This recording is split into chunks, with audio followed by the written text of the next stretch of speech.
करता हूँ फरियाद साईं, करता हूँ फरियाद साईं, बस इतनी रहमत कर देना। जो भी पुकारे तुझको बाबा उसकी झोली भर देना। ओम साईं राम, जय साईं राम। सभी साईं भक्तों का मैं अपने मेरे साईं बाबा चैनल पर सहर्ष स्वागत और अभिनंदन करता हूँ और पुनः बाबा को प्रणाम करते हुए साईं भक्तों के क्रम में मैं आज फिर से एक साईं के अनंत भक्तों में से भक्त हैं जो मैं उनका चित्रण और उनके बारे में बताने के लिए आया हूँ और उनके विषय में कुछ बातें करने के लिए। तो साईं बाबा के एक परम भक्त थे जिनका नाम खुशाल चंद्र था। खुशाल चंद्र बहुत ही भले और अच्छे व्यक्तियों में से थे और वो रहाता में शिरडी से 5 किलोमीटर दूर रहाता गांव है और वहीं वो निवास करते थे, वहीं उनका निवास स्थान था। खुशाल चंद्र बाबा को बहुत मानते थे। हालांकि खुशाल चंद्र मारवाड़ी समुदाय से थे और राजस्थान से ये बिलोंग करते थे, राजस्थान के रहने वाले थे खुशाल चंद्र। और उनके परिवार में वो उनके पिताजी थे जिनका नाम रामचंद्र सांड था। मूल रूप से राजस्थान के रहने के साथ साथ ये यहीं पर आ गए और पूरे परिवार के साथ ये रहाता में ही बस गए। खुशाल चंद्र का परिवार एक मानिंद परिवारों में से और अच्छे परिवारों में बड़ा परिवार और खुशहाल परिवार ही माना जाता रहाता में। खुशाल चंद का परिवार रहाता में एक धनी परिवारों में था। खुशाल चंद साईं बाबा को बहुत मानते थे और अक्सर मिलते रहते थे।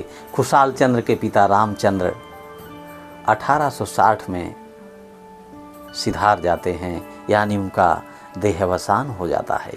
और फिर उनके एक भाई थे जिनका नाम चंद्रभान था, उनका भी देहावसान 7 दिसंबर 1911 को हो जाता है। खुशाल चंद्र का घर महत्वपूर्ण व्यक्तियों के साथ साथ भरा पूरा परिवार था और खुशाल चंद्र के एक बेटा था जिनका नाम दौलत राम सांड था। बाबा अक्सर रहाता जाते रहते थे और अपने भक्तों के साथ वो बैलगाड़ी से रहाता जाते। रहाता पर प्रवेश द्वार पर ही बाबा जैसे ही पहुंचते थे, उनका ढोल शहनाई ताशे और बाजे गाजे के साथ स्वागत किया जाता था, जिसमें खुशाल चंद्र इसकी अगुवाई करते थे। खुशाल चंद्र इसके बाद अपने घर वो ले जाते थे बाबा को और उनका एक आसन और एक अच्छा कमरा तैयार करके रखा था जो हमेशा बाबा के लिए ही चिन्हित रहता था। उसमें सिर्फ बाबा का ही निवास होता था और वो जब पहुंचते थे तो खुशाल चंद्र उनको आसन में बैठालते थे और सुखपूर्वक उनके साथ बातें किया करते थे। और खुशाल चंद्र फिर बाबा को अच्छे से अच्छा खिलाने की कोशिश करते थे, उनका स्वागत करते थे, उनका नाश्ता कराने की कोशिश करते थे कि बाबा का जलपान अच्छा हो। और खुशाल चंद्र फिर बाबा से पुरानी बातों को बतियाते और उनकी बातें करते रहते थे।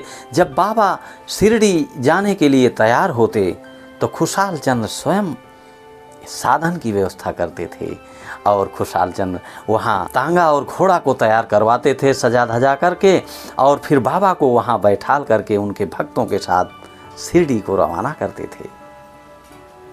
खुशाल चंद्र के परिवार में बाबा की बहुत बड़ी कृपा रही। खुशाल चंद्र हमेशा बाबा से मिलने शिरडी भी जाया करते थे। खुशाल चंद्र जी 5 नवंबर 1918 को, मतलब मेरा ये है कि बाबा का महानिर्वाण 15 अक्टूबर 1918 को हुआ था। बाबा ने देह त्याग किया था और खुशाल चंद्र 5 नवंबर 1918 को खुशाल चंद्र हम लोगों के बीच से विदा ले जाते हैं और फिर उनके पुत्र दौलत राम 28 अक्टूबर 1924 को वो भी विदा ले जाते हैं। इस तरीके खुशहाल चंद्र के परिवार के बारे में और बाबा के अंतरंग भक्तों में से एक वो परिवार और उस परिवार के बारे में हमने बताया जो बाबा के बहुत करीब था। इसी तरह बाबा के अगले क्रम में हम फिर एक भक्त को लाएंगे जो बाबा के बहुत ही करीब थे। अगर आपको इन परिवार के विषय में आपको अच्छा लगा हो तो हमसे जुड़े रहें और बाबा के इस चैनल को सब्सक्राइब करें। ओम साई राम, जय साई राम।